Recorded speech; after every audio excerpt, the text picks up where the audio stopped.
guys had enough yet? You're ready to be what? To be done? Done. Yeah. All right. Well, you're not done just yet. Sorry to tell you.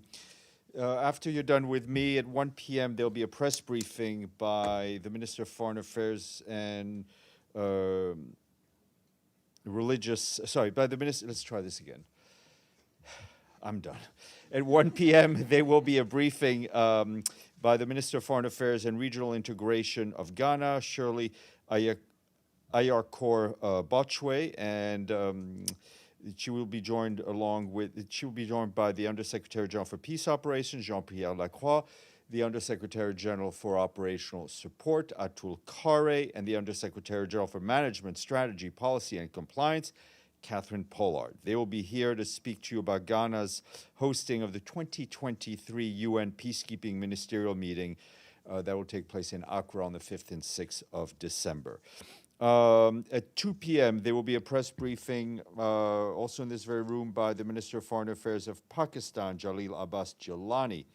And just to flag on Tuesday, there will be, first we will do a briefing on Monday, though it's a floating holiday. And on Tuesday, 12:30, there'll be a press briefing of the Alliance of Sahel States. The speakers will be Abdoulaye Diop, Minister of Foreign Affairs of Mali, Olivia Raumba, Minister of Foreign Affairs of Burkina Faso. And at 1:30 p.m., we will have our Deputy Secretary General, Mina Mohammed, 1:30 p.m. on Tuesday, to give you kind of a wrap-up press conference. Turning to Syria, we have an update for you on cross-border aid deliveries to northwest Syria. Earlier today, 5 trucks carrying humanitarian aid provided by the International Organization for Migration passed through the Bab Al-Hawa border crossing in southern Türkiye. Another 6 trucks used the Bab Al-Salam border crossing with IOM supplies. Since the resumption of operations through Bab Al-Hawa that took place on Tuesday, as you'll recall, 49 trucks carrying humanitarian assistance provided by UN agencies arrived in Idlib through this crossing. Additional truck movement and missions by UN personnel are planned in the coming days. The UN cross-border operations remains a lifeline to people in northwest Syria. Each month, we and our partners reach an average of 2.6 million people with critical assistance and protection services. So far this year, more than 4,000 trucks with aid from the United Nations have crossed from Türkiye into northwest Syria using the Bab Al-Hawa, Bab Al-Salam, and Array border crossings. Turning to Libya, Georgette Gagnon, the resident humanitarian coordinator for Libya, said that providing psychosocial support for the thousands of people impacted by the storm Daniel in eastern Libya remains a priority. On a 2-day visit to Benghazi, Ms. Gagnon met with families who fled their flood-ravaged homes and sought safety in Benghazi, which is about 250 kilometers away from Derna. They spoke of their loss, their concern both for their children's education and of the unknown. She said their support is urgently needed to help people heal. The World Health Organization says that more than 4,000 fatalities have been confirmed and more than 8,000 people are still missing. Sadly, these figures are expected to rise. More than 43,000 people have been impacted by the rain and the dam break. That's according to the International Organization for Migration. To give you a bit of context of the aid that's coming in, UNICEF has shipped 65 tons of medical and child protection supplies, as well as water, sanitation, and hygiene items. The agency has provided emergency medical kits to support 15,000 people for 3 months, hygiene kits for 1,000 people, and 500 clothing kits. Mobile psychosocial support teams are being set up with social welfare authorities and 2 NGO partners on the ground in Derna. Meanwhile, the UN Refugee Agency is distributing blankets, plastic tarpaulins, and kitchen equipment to about 60,200 families in Derna and in Benghazi, and the World Food Program has provided food rations for more than 9,000 people. WHO, the World Health Organization, has shipped 28 tons of medical supplies and donated ambulances and medical kits. A WHO team met with the health authorities in Derna yesterday and agreed to prioritize mental health support for survivors.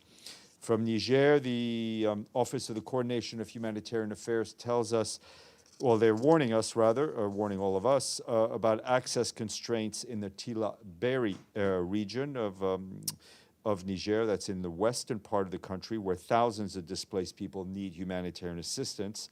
The area hosts over 150,000 displaced men, women, and children who have fled violence.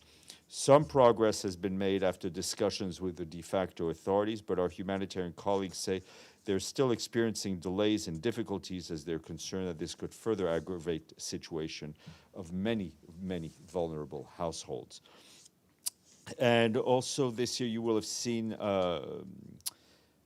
will have seen deadly floods all over the world, proving that while water is still key to life, it can also kill. For this reason, the World Meteorological Organization, the UN Office for Disaster Risk Reduction, and their partners today announced a new collaboration to help communities understand and act on water-related risks before they become disasters. The program is focused on supporting the countries of Ethiopia, South Sudan, Sudan, and Uganda, which all are linked by which river? The Nile. All linked by the Nile River Basin, and is a direct contribution to the implementation of the Secretary General's Early Warning for All initiative. The program is being generously financed by the Kingdom of the Netherlands. Just to note, you will have seen that yesterday the Security Council held a meeting on Armenia and Azerbaijan. Miroslav Yencha, our Assistant Secretary General in the Office of Political Affairs, briefed the Council and recalled to Council members that the Secretary General's extreme concern over the recent resumption of hostilities that result in the tragic loss of civilian lives, including children. He said developments of the past few days should be seen in the context of the broader pattern of regular ceasefire violations which have continued to persist. He called for a credible and durable cessation of hostilities, pointing out that any renewed escalation would lead to further loss of life and human suffering and further set back internationally supported peace efforts. Mr. Yencha stressed the protection and essential needs of civilian population, including their human rights, must be respected. And also at a high-level meeting yesterday afternoon, co-hosted by Jordan and Sweden in support of Palestine refugees, the UN Relief and Works Agency for Palestine Refugees in the Near East and UNRWA, as well as member states, reaffirmed their strong political support for UNRWA. UNRWA said that the generous pledges made yesterday contribute to the core budget used for critical services, including education and health care, and to its emergency responses to multiple crises in the region for the months of September and October. UNRWA appealed to its partners to urgently make sufficient funds available as soon as possible. Tomorrow is the International Day of Sign Languages. The day marks a unique opportunity to support and protect the linguistic identity and cultural diversity of all deaf people and other sign language users. And just to give you a little numerical update, during this General Assembly, with a lot of events and bilaterals, as you will have seen, we have had, Secretary General has had about 96 bilaterals to date, and more tomorrow. And in terms of the numbers of participants, the last numbers we had were 88 heads of state, 6 vice presidents, 43 heads of governments, 4 deputy prime ministers, 41 ministers, 7 chiefs of delegations, which is about plus 3 high-level speakers from observers, which is about 192 or 91. I can't do the math. Lastly, but by no means last, we did get money, very welcome, from a country which has a green way of thinking.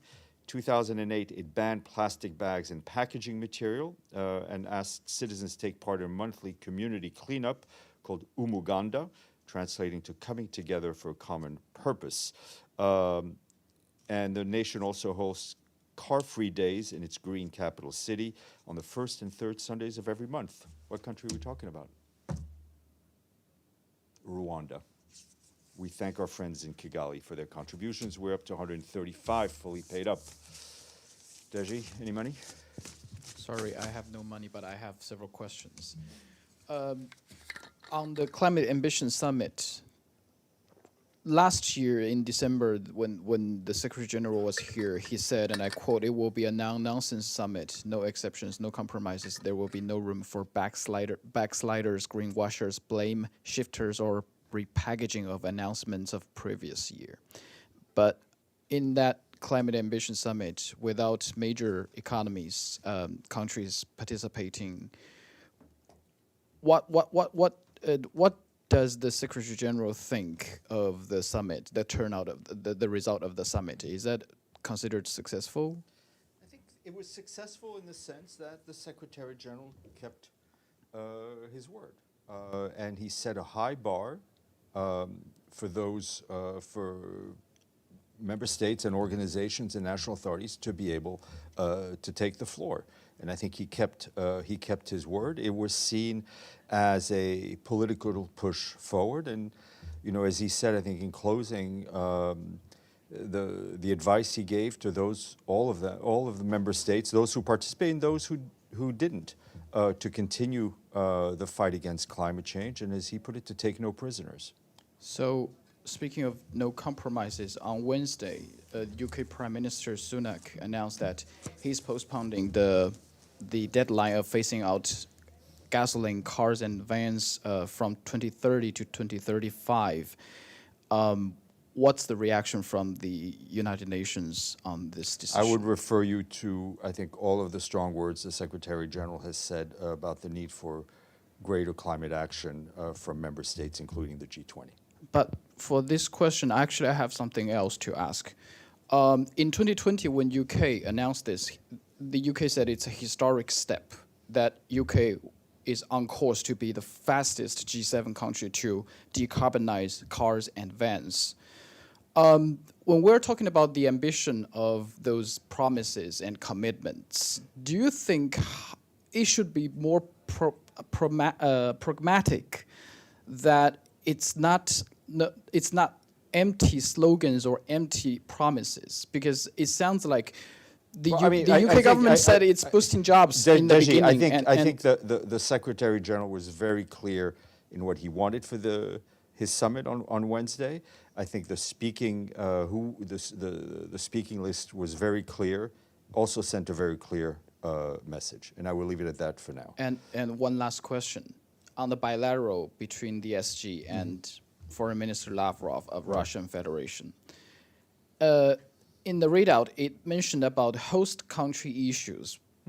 To be exact, what's that? The visas? I mean, it's not a secret. It's issues we've been talking about a lot, which is the issuance of visas. So it's the visa issue. Yes. Okay. Miriam. Thank you, Steph. The day before yesterday, a colleague of mine, a journalist, was attacked on the street right in front of the United Nations by the Islamic Republic delegation, a diplomat. He was pushed away. His phone was taken away. What does the Secretary General think about behaviors such as this by delegation who traveled to New York to participate in UNGA? And also, what does he think about the press, freedom of speech and freedom of free press? You know, the Islamic Republic has a long history in suppressing. What I would tell you, Miriam, is that we believe that journalists should be allowed to do their work wherever they are, whether it's on the streets of New York or anywhere else. And I think the Secretary General has been very clear with that. I understand in this particular incident, which happened off campus, the host authorities are also dealing with it, but journalists should be allowed to do their work, full stop. Also, another question. The Islamic Republic Parliament passed a new hijab bill, which vastly increases jail terms and provides the crushing fines on women and girls who do not obey the compulsory dress code. What does the Secretary General think of that? I mean, I think the Secretary General shares the regrets and concern expressed by the High Commissioner for Human Rights at the passage of this bill. And also, as you know, the Secretary General raised in his meeting with President Raisi a few days ago the issue of human rights, especially when it comes to women and girls in Iran. Is he worried that this bill got passed after the women life freedom movement right after Well, I women mean, came I on think the our street. the timing is the timing. We're concerned about the content. Vladimir, please. Hi, Stefan. About yesterday's meetings between Secretary General and Mr. Lavrov, did they discuss the Black Sea initiative? And as I know, Russian Deputy Foreign Minister Sergei Vershinin also met Rebecca Greenspan here in New York. After all those meetings and consultations, does Secretary General see any hope of the restoration of the Black Sea Grain Initiative? I mean, no, nothing really shared with you further than what was in the readout. Mr. Vershinin did meet Ms. Greenspan. The Secretary General's determination on this issue continues. Mr. Klein. Yes. First of all, Miriam, I didn't hit the country that was being referred to with the incident with the journalist. Was that Iran? Yeah. Okay. I didn't hear.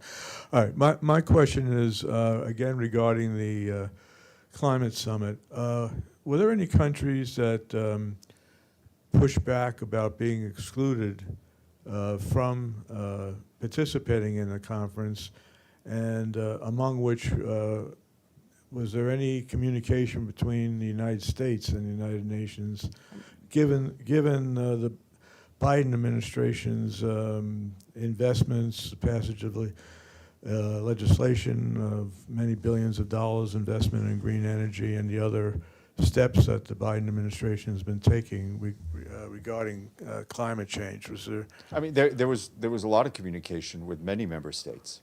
Could you elaborate? No. Yes, please, go ahead.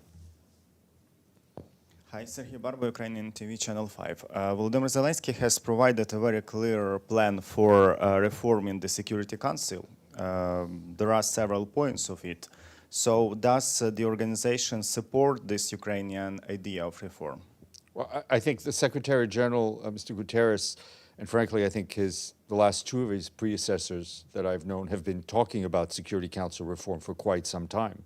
If you look at the most recent remarks of the Secretary General on the need to have a Security Council that is reflective of 2023 as opposed to 1945, this has been the Secretary General's position for quite some time. Stefano. Thank you, Stéphane.